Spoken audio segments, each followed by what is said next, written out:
I'm Joanne Danckwardt from One Agency. I own the business there and we're based in Fairy Meadow. So my role today is to share some light on the moving process and what you need to consider when the time comes to move.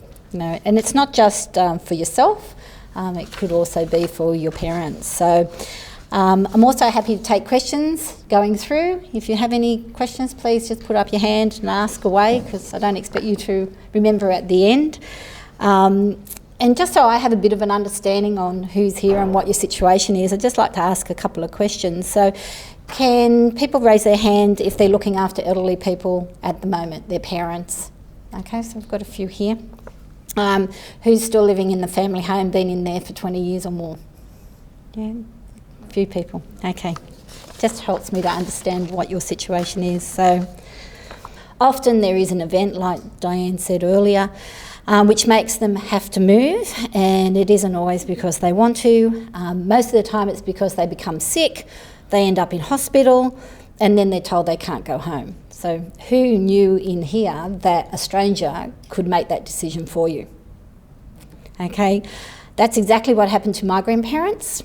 My grandmother went into hospital. My mum and my uncle went and stayed with my grandfather. Overnight they found out he had dementia. Life was never the same again. They were both assessed and they never went back to their home. So most elderly parents and grandparents, they don't want to be a burden on their children, but it ends up being that way sometimes, and it is a big task when it comes around, when you've got to be urgently doing things. So I can't stress how important it is to start thinking about the future and edge towards having to move eventually, as most of us will have to one day, or help others do it. Okay, decluttering. It can feel like a daunting task, but it doesn't have to be. Okay, my suggestion when decluttering is to break it down into small jobs and clean out one area at a time. You don't need to do it all in one day, but you just need to start to do a little bit each day until it's completed. One of the best things you can do is make 3 piles, 1 for the bin, 2 for Vinnie's, and the 3rd pile to be repacked into the cupboards. But before repacking, ask for them to be cleaned out, the cupboards to be cleaned out, remove any dirt and dust. And once one room is done, you just move to the next. If you're really organised, then you can rope other family members in to give you a hand with it, and maybe allocate one day a month if there's no urgency with the process. And remember, there's companies out there that have built their business on helping declutter the home. So they're speedy, cost effective, and certainly well worth the money. And what a wonderful feeling it is when everywhere you look in the home is clean, tidy and uncluttered. So if you're decluttering your parents' home, like Diane said earlier, check everywhere, because they're renowned for hiding money. It could be tissue boxes. I heard on a current affair the other day it was in paint tins, tins of paint. This man bought a tin of paint thinking he was getting the colour, sat there for ages, opened it up, and there was 30-odd thousand in the tin. So what a windfall. So check everywhere, beside the cushions in the lounge, under the mattress, everywhere. Yes. And I think it was Diane the other day told me about somebody that had packed money in between the plates, the dinner plates. So it even gets down to that. Is that right? Yeah. So be very vigilant. So what do you need to know about when you're selling the home? So there are decisions that need to be made. First one is who to pick as a solicitor or a conveyancer. They draw up the contract for sale, and no agent can sell the home without it. So it's a pretty important part of the process. You need to be able to pick a real estate agent. So I suggest you look for someone you like, that you trust. Make sure the agent is realistic with the price, that they're active in your area, they're a good communicator, and they'll give you a hand and the time that it takes to make decisions. Because these are really big decisions, particularly if you're trying to help your parents. I've been involved with people who have been in homes for 50 years.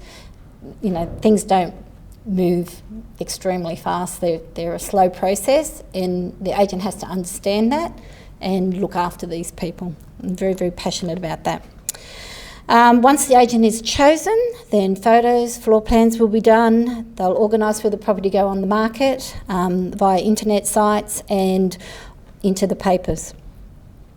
Normally the agent will organise to have the home shown to potential buyers by open houses, but they will on occasions do private inspections as well. But open homes are much easier on people who are elderly, and they know the time and the day, and it's much easier process for them.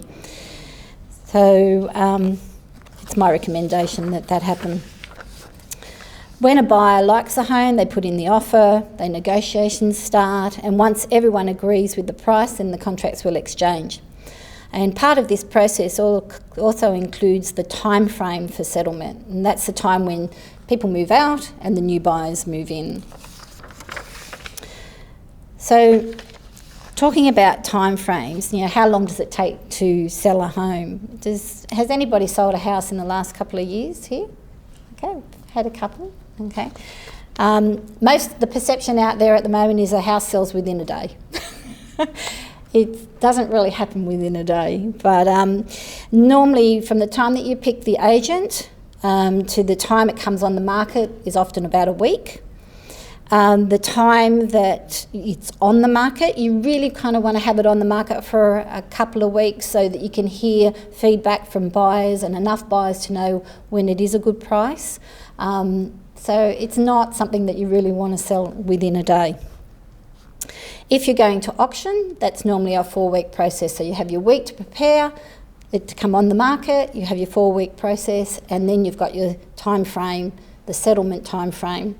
And so when you're looking at adding all of that up together, it would normally be no less than 4 weeks, and it could be 12, 16 weeks. So getting back to what Diane was talking about, even the sales process can take time. So that daily rate or the lump sum that's got to be paid, it's all adding up. So these are just things that you need to be mindful of.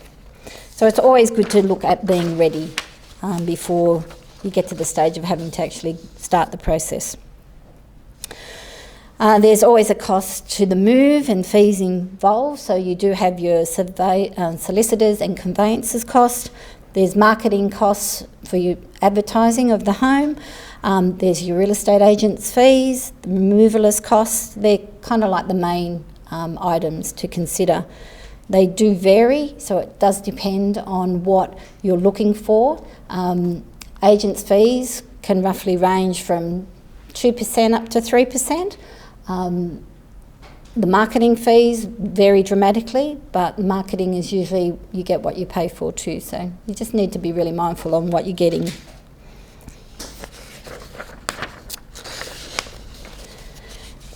Does anybody have any questions with regards to any of that? No? That's very good. Thank you.